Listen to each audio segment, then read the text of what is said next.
Picture yourself in an apartment where every room connects like train cars, or living in a concrete box stacked 20 stories high like building blocks. Here are 10 apartment styles from the past that shaped how we lived, but have vanished from modern construction. Railroad flats emerged in the 1850s as New York City's answer to explosive population growth. Property developers discovered they could squeeze more living units onto expensive urban land by eliminating hallways entirely. Rooms lined up one after another, bedroom to kitchen to parlor, forcing residents to walk through each space to reach the next. This controversial design maximized profits, fitting up to 25% more apartments per building than conventional layouts. Original railroad flats featured ornate pressed tin ceilings, coal-burning stoves in every room, and elegant sliding doors that offered minimal privacy. While landlords loved the economics, families hated the lack of personal space.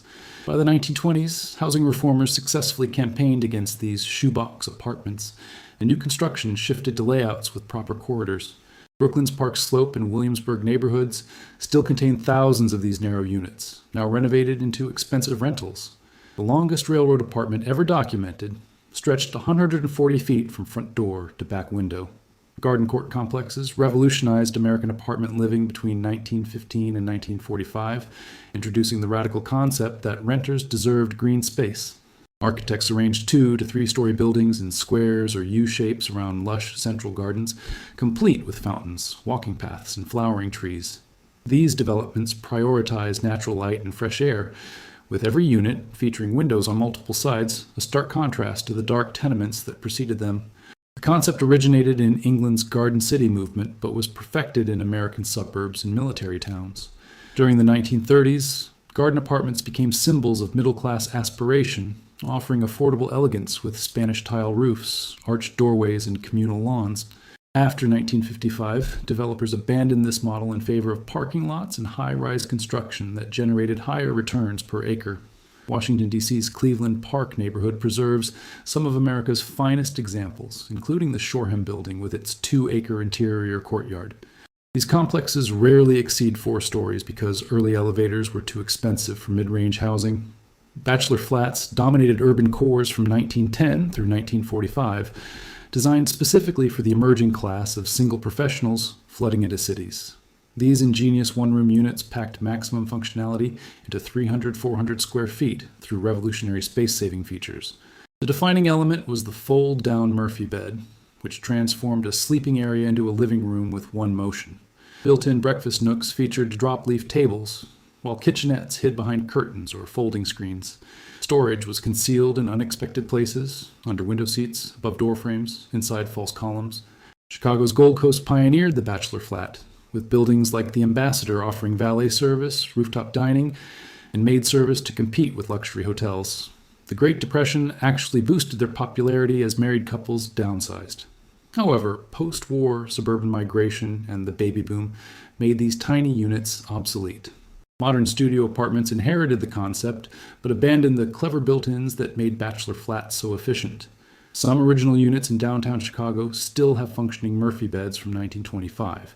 Industrial lofts began as illegal squats in the 1940s, when artists discovered abandoned factories offered cheap space and incredible light. These weren't designed as apartments. They were manufacturing floors with 15-foot ceilings, cast iron columns, and enormous windows built to illuminate sewing machines and printing presses. The Bohemian pioneers installed makeshift plumbing, built sleeping lofts, and created the raw aesthetic that later became a luxury brand.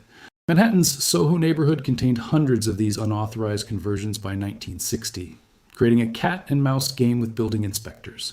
The 1982 loft law finally legalized these spaces, but by then, the authentic artist loft was already dying.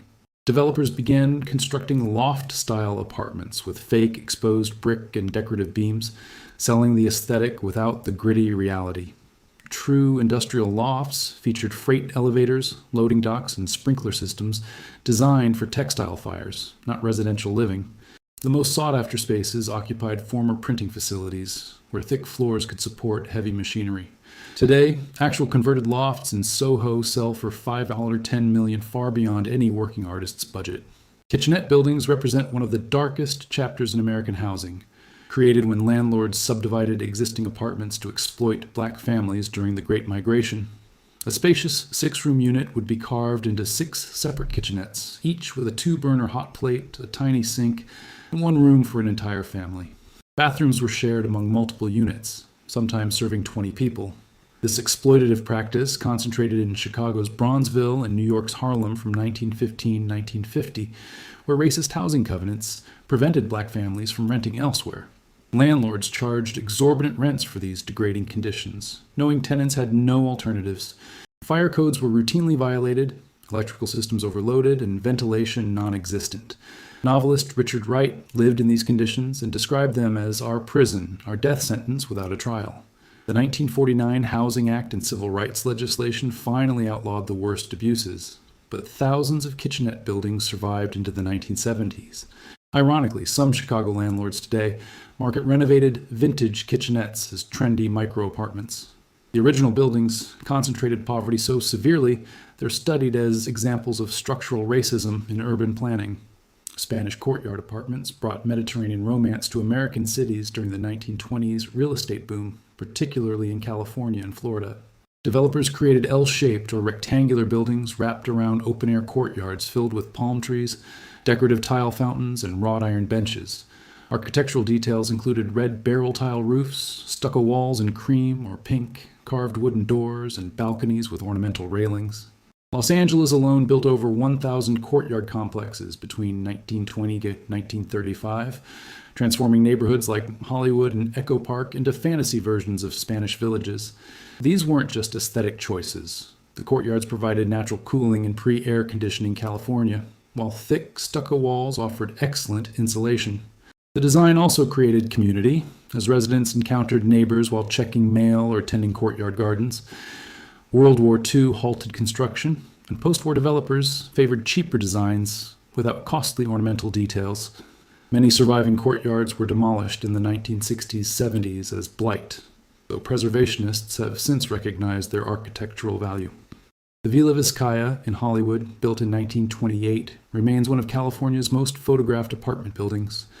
Original ceramic tiles in these courtyards often came from Catalina Island's Pottery Works.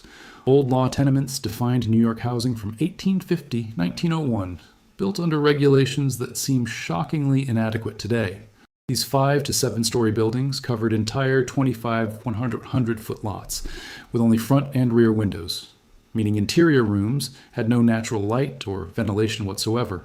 Families of 8 crammed into 3-room apartments with shared hallway toilets, serving 20 units per floor.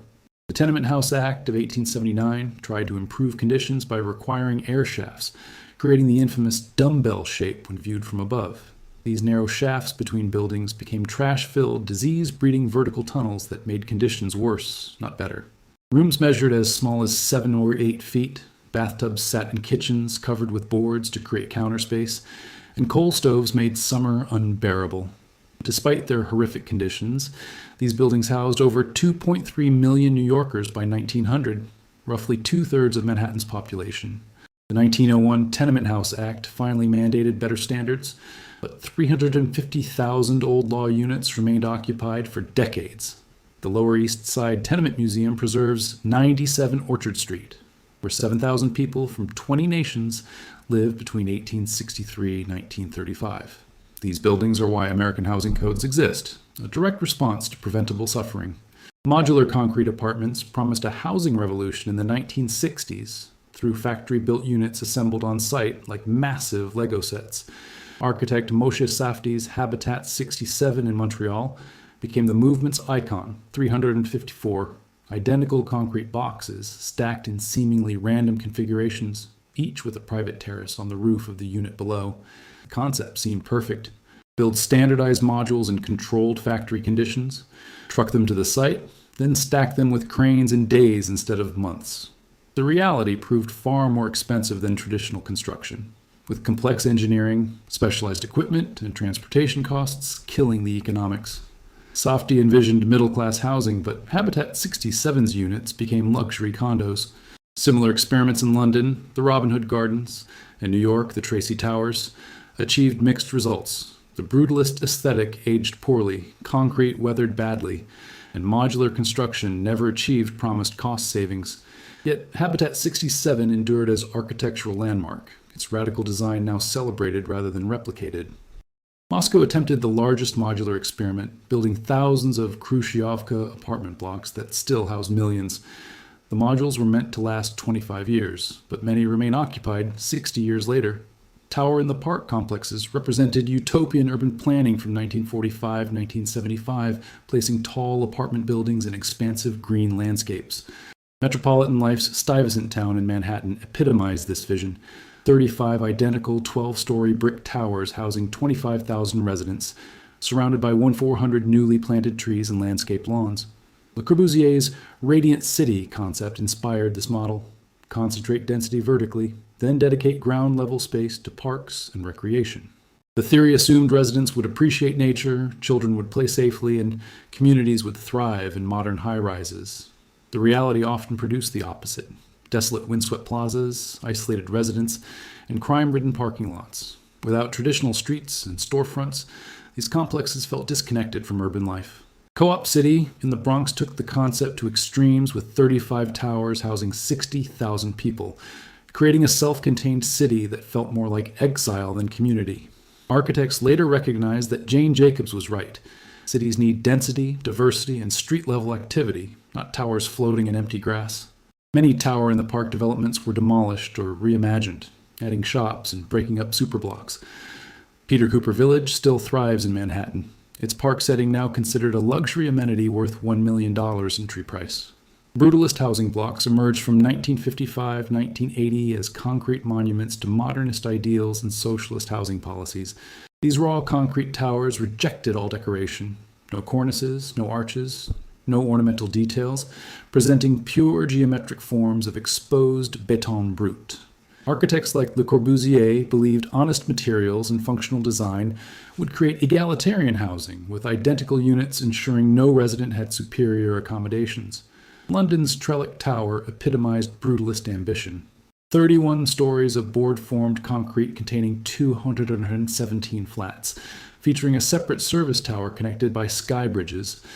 The style dominated public housing in Britain, France, and Soviet states, where concrete represented affordability and rapid construction. By 1975, public opinion had turned violently against brutalism, associating raw concrete with urban decay, crime, and government indifference. St. Louis's Pruitt-Igoe complex, once celebrated as visionary, was demolished in 1972 after becoming unlivable, an event that symbolized brutalism's failure. Yet architects and preservationists now recognize these buildings as significant cultural artifacts, with many gaining protected status. The term brutalism derived from Béton brut, raw concrete, not brutality, though many residents found the distinction meaningless. Some brutalist blocks, like London's Barbican Estate, have been successfully renovated into desirable luxury housing. So, which extinct apartment style would you resurrect for modern cities? Tell us in the comments which design deserves a comeback.